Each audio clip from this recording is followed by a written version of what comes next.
Hello, I am doing something a little bit different in this video today. As you can tell, I am not out hiking, but instead I'm going to be reviewing some hiking books and sharing these 4 books with you today that I've recently read. I have thoroughly enjoyed reading these books, and as you know, I love sharing anything hiking related. So the first one is called Small Steps with Paws and Hooves, A Highland Journey by Spud Talbot-Ponsonby. Now, this is a book about a woman who goes on a walk through the Scottish Highlands across the Grampian Mountains, but it's not just an ordinary walk. What she's doing is she takes her family along the old Scottish drove roads, and the reason for this walk is that Spud was diagnosed with cancer and she had a child that was only 4 months old at the time. So this walk is a way of trying to come to terms with the disease that she had and also help heal the scars both physically and mentally.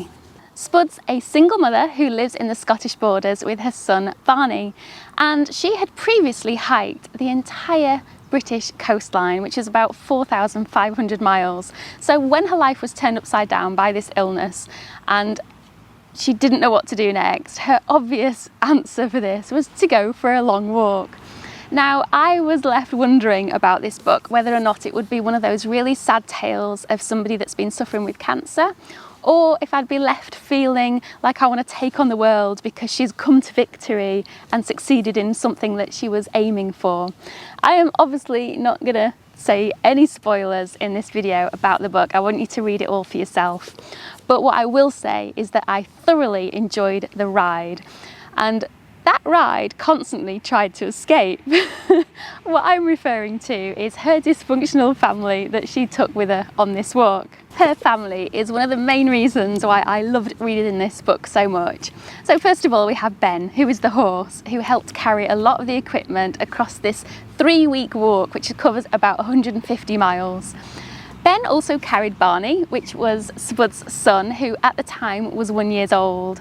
Then we have Tess, her dog, and her partner Rob, and it was very funny in places. And what I liked is the fact that she camped a lot of the way as well, and the mishaps and the things that went wrong along the way just added to the entertainment value of the book. There's a tiny little section I want to read to you, which I will do with each book, one of my favourite little paragraphs.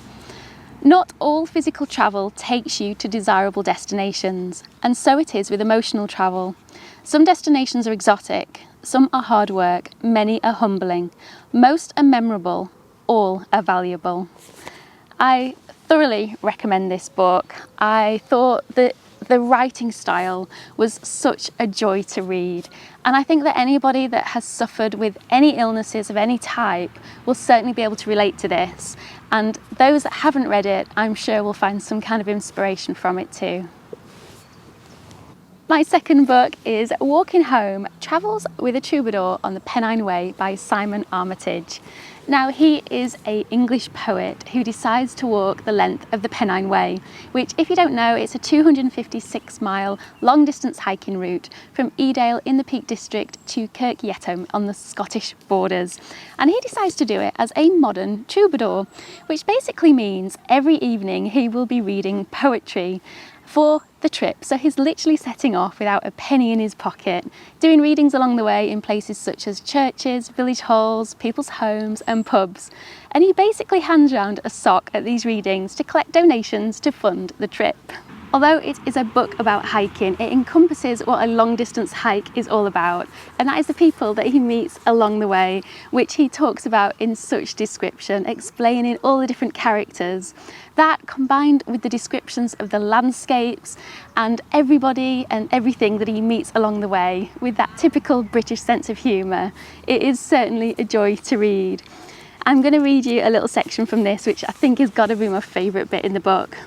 The hills which only 24 hours ago seemed so noble and benevolent are now mountains, intimidating and unforgiving, looming rather than rolling, multiplying in size and number, becoming angrier under the darkening skies. Standing among them, the only person in a vast and empty landscape, I feel both utterly insignificant and intensely scrutinised at the same time. I just love this book. It describes it so well. It's a place I know very well, and as you're reading it, you can literally feel those cold, misty Northumberland skies when you're sat on your cosy sofa at home. My third book is by Robin Davidson, which is called Tracks, One Woman's Journey Across 1,700 Miles of Australian Outback. And it's one woman's journey from Alice Springs in the Northern Territory of Australia, heading across the desert, west towards the coast, just above Perth.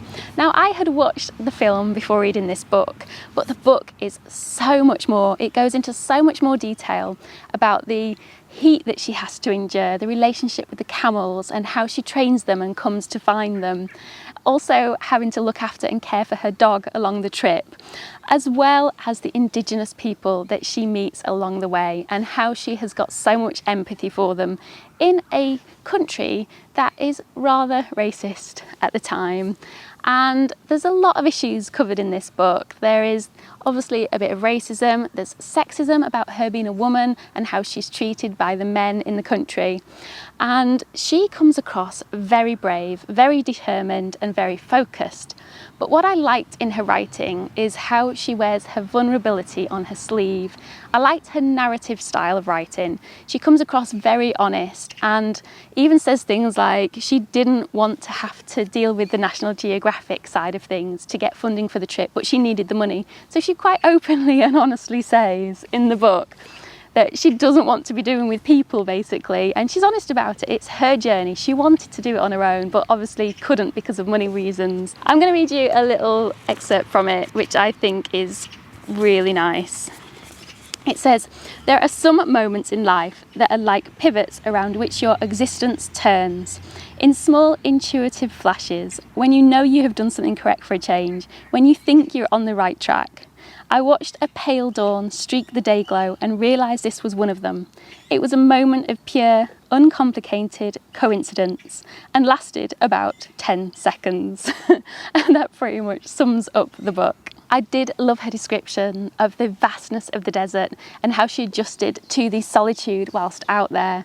1 minute I was laughing, 1 minute I was crying during this book. It really gave you a lot of emotions. I liked how she was so honest with her flaws and didn't try and hide them. She was very open about them in the book, and it just made her very raw. That's how the book felt to me. It was just her honest account of what she was feeling. And it also felt like she didn't write it to be popular. She wrote it for herself, a true account of her journey. There were just a couple of things that grated on me a little bit in the book. One was the treatment of the camels when she was training them. I mean, I do not like cruelty to animals of any kind, and there was a bit of cruelty in this book, so just be warned if you are an animal lover out there. And also there was an awful lot of detail into when she was preparing for the trip.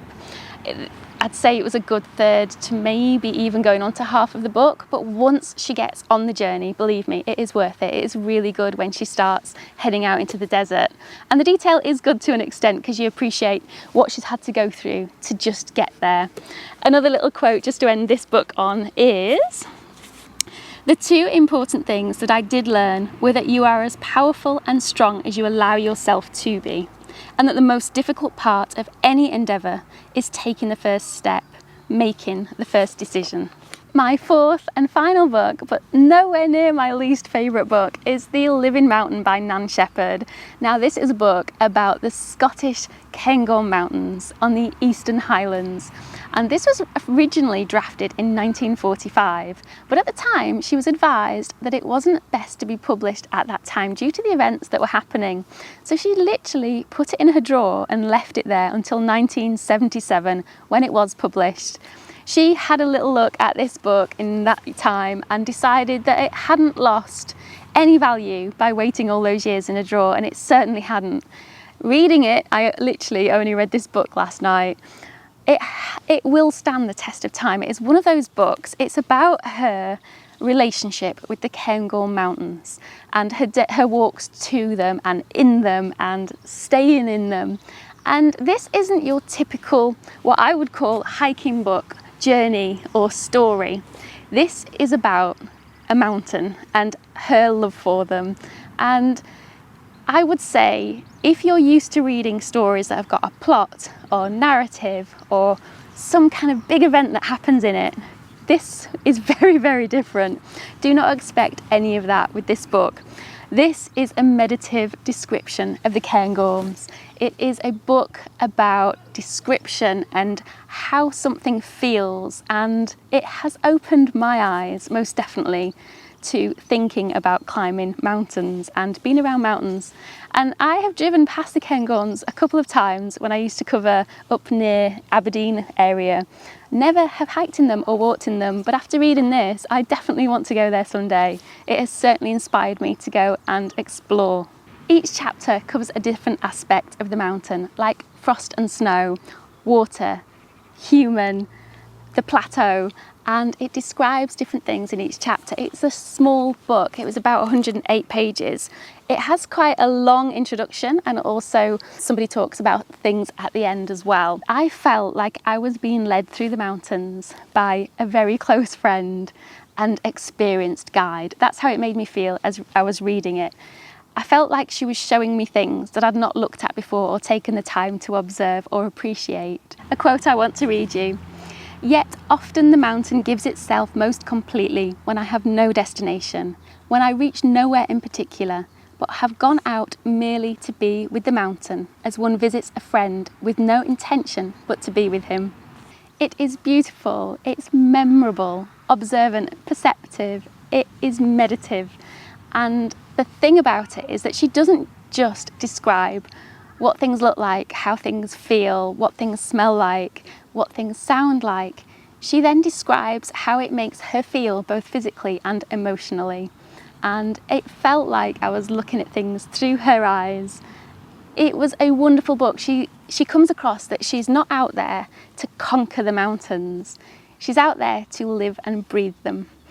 One thing that she does say is to aim for the highest point is not the only way to climb a mountain.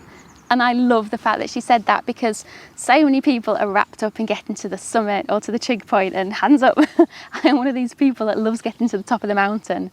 But she goes into so much detail about the journeys, just being around the mountains and in the mountains, and being able to see the summit from certain angles from the mountain can often be more rewarding from being at the very top looking down. I would highly recommend this book to anybody that loves the outdoors, loves nature, loves mountains, loves hiking. It is a fantastic book. I hope you have enjoyed this different style of video from me. Please feel free to leave any recommendations for any books about hiking, being outdoors, adventures, nature that you think I might enjoy. I love getting new ideas for books. Also, let me know if you want me to do any more review videos on books, because I could probably talk about them all day long. As you know, I love books. I hope you've enjoyed the video, and I will look forward to seeing you in the next one. Goodbye.